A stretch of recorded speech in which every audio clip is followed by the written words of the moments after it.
The NBA trade deadline is just one day away, and so far the Chicago Bulls are active. Are more moves on the way? We're going to talk about it because I still got some questions in regards to the making of this team right now. Y'all know we're going to talk about it, break it all down, but you got to hear the music first.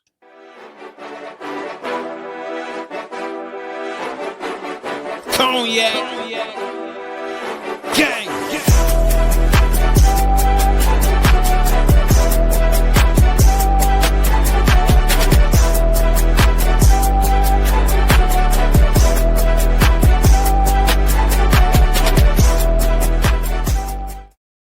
Shy Boys Podcast with the Cognac Boys. I'm Cognac Boy Bobby, and I'm holding it down for today's daily episode. So if you're tuned in, ready to talk Bulls basketball, even when they give you a headache, but you shouldn't have a headache today, make sure you hit that like button and subscribe to the channel. Man, yesterday was an amazing day for the Chicago Bulls in regards to how we have been feeling. Maybe not the greatest moves to where we can go out there and say, yes, the Bulls are finally back. But some moves have been made to the point to where we're looking at it and saying, this is getting the ball rolling in the right direction to where we felt like we were in no man's land. But now it looks like we still have some things to work through, but it looks like we could be potentially taking steps in the right direction to where we can once again be able to have some fun times in Chicago, because to be quite frank with you, over the last few years, it's been a bit depressing. Not even going to lie to you, constantly just saying, yeah, the ceiling is the play in. But just to recap, so far, before we believe there are some moves on the way, just to recap the moves, we looking at the move for Dario Saric, getting involved in that trade that got them Dario Saric and 2 second-round picks. And then the Chicago Bulls go out there and trade Kevin Huerter to the Pistons for Jaden Ivey and Mike Conley. And then the move that had C-Dub, myself, and many of y'all out there losing y'all mind. Nikola Vucevic gets traded off this team for Anthony Simons, and pretty much second-round pick swaps between us and the Boston Celtics. And more details have come out on that. Pretty much the Chicago Bulls will convey the better of the second-round picks. I think it's currently slotted at 32, which is a good position to be in if you are the Chicago Bulls, so you can go out there and try to continue to add young talent to the basketball team. But we are at a log jam or a traffic stop with a boatload of guards on the team. We're talking about Mike Conley, who we're looking at it and pretty much saying that he's going to be a buyout guy. You have Jaden Ivey, Ayo Dosunmu, Kobe White, and a number of other guards on this team. Josh Giddey, all those names just to kind of sort through to try to figure out what does it mean? What will we see after the trade deadline tomorrow? What team or what players will we be watching after the trade deadline? That's one of the biggest questions that we have. But one thing that we can all agree on, and I'm pretty sure we should agree on, and it makes sense, is that the Chicago Bulls now have the players in place to go out there and make a number of moves. Maybe go out there and be a bit more aggressive, because now you have salaries that you accumulated in Anthony Simons that could potentially make trading for somebody who has been rumored or linked to the Chicago Bulls a lot more easier because of that salary from Anthony Simons, for example. We know that the Chicago Bulls have been linked on and linked with guys like Karl Anthony Towns. Me personally, I think that is a long shot, because I don't know if it's smart for the Knicks to give up so early on Karl Anthony Towns. But we shall see. I've seen crazier things, like last night with the Clippers trading James Harden for the Cavs. Another name that has been thrown out there is Zion Williamson. We've seen some reports saying that the Pelicans are looking to retain Zion Williamson. But then we also seen some other reports saying that the Bulls went back and checked in with the Pelicans regarding Zion Williamson. So we'll see how it all plans out. And it has been reported that the Chicago Bulls are trying hard to get Tyree Eason away from the Houston Rockets, which is a player that I liked in the draft. I believe he was selected a few slots before the Chicago Bulls were in position to go out there and make their draft selection. But I would like Tyree Eason on this team. That is a wing that come in, brings a little bit of size, and I believe he has some game that could be conducive to winning. So those are just some names that have been thrown out there. We don't necessarily know what is going to transpire over the next day or so, but the Bulls have opportunities to go out there with all these guys to make additional moves and be a bit more aggressive before the trade deadlines get here. But I do have some questions regarding, and hopefully the Chicago Bulls can help us answer some of these questions. And if you have some of your questions that I don't touch on today, make sure you drop them down in the comment box so we can further discuss. Y'all been cooking in the comments over the last few days, and it's been funny. We've been talking, we've been giving our thoughts, because we, at the end of the day, regardless on how you fan for the Chicago Bulls, at the end of the day, all of us pretty much want the same thing: a winning team finally in place that we can watch and cheer for as a good basketball team, because we are tired of mediocrity. But the first thing I have to ask is, what's going to happen with all these guards? That's the first thing we need to know. Again, we got a laundry list of names in the guard spot. I think of 4 guys that are the most intriguing when it comes down to what do you do with them? Who stays? Who goes? Do you plan to move one of them? Do you plan to move 2 of them? And those names include Ayo Dosunmu, Kobe White, Anthony Simons, and Jaden Ivey. Now, excuse me. The reason I'm asking and just limiting into just those 4, I'll throw 5, and Trey Jones, I'll throw him in there, is what do you plan to do with these guys? Jaden Ivey, he's going to be headed into restricted free agency. Anthony Simons, contract situation that you got to figure out with him. Ayo Dosunmu, Kobe White, contract situations you have to figure out with them. Trey Jones is the guy that's only under contract for the next few seasons, but there have been some reports that teams are interested in him, more specifically the Minnesota Timberwolves. So what are you going to do in regards to that? Who will you retain? Who will you try to move on? You could go out there and use the salary of Anthony Simons to potentially flip him again.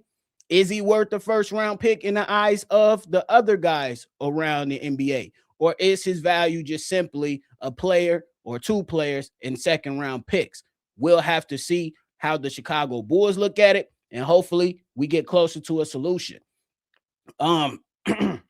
Next question.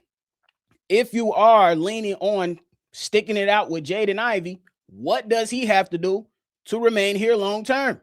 Because yes, he will be going into restricted free agency, but what would you like to see from the guard to be like, okay, bet, let's lock him up for 4 years?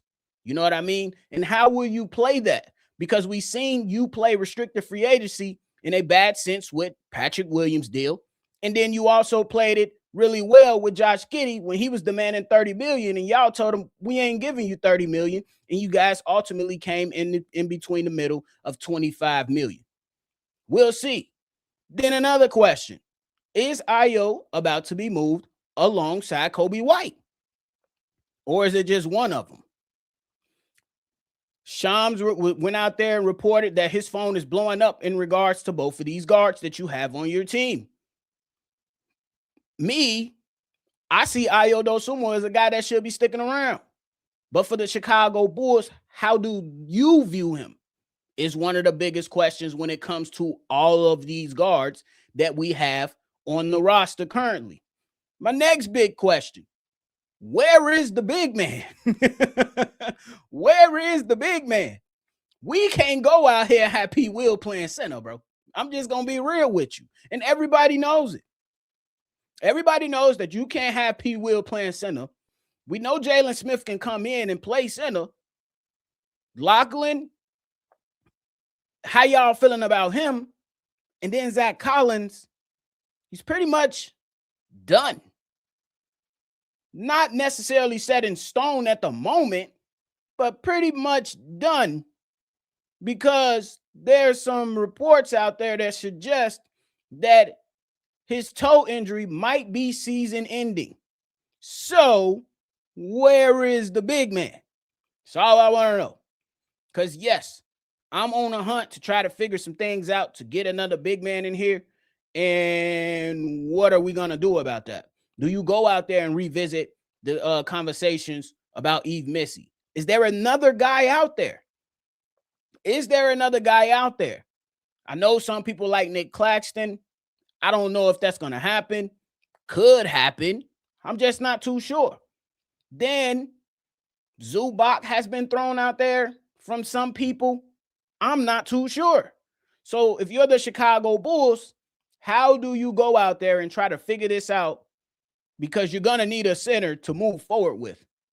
My suggestion, hey, Utah, you have bigs. Is Walker Kessler available? I know that the reports came out and suggested that they're not interested in moving off Walker Kessler. However, if you have a deal that comes across the desk from the decision makers over there,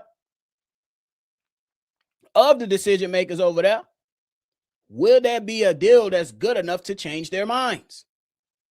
Hey, sometimes people ain't selling the business, but ultimately, if the deal comes through or an offer comes through and it's too good to refuse, they end up selling the business. Now, I'm not saying the Chicago Bulls should go out there and just throw a number of picks at Walker Kessler or just over-bloviate an offer to get Walker Kessler. But it doesn't hurt to go out there and try to see what the asking price is, to see if those guys will move off a square, and will they either be, reasonable, or will they be out of their minds? And I'm not thinking about, I know it's a bit contradictory because I said that we need the big man to play. However, I'm thinking beyond this season. I don't necessarily need him to play right now. I'm having a viewpoint of moving into next season. Yes, we need a guy to play now, but what about next season too? You know what I'm saying? And Lachlan got minutes yet last night. We don't want to talk about the Bucks game. Maybe you can let him develop with some actual NBA minutes. Maybe there's somebody that can go out there and maybe get bought out or, waived or something like that you can just have him come in and fill in.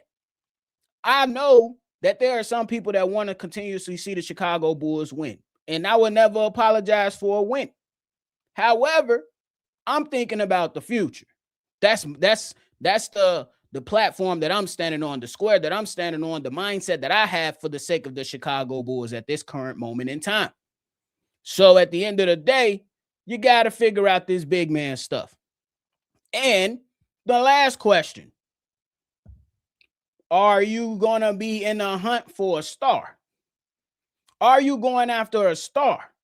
Because you have some pieces here that can help you stack up some salary and go after whoever it is.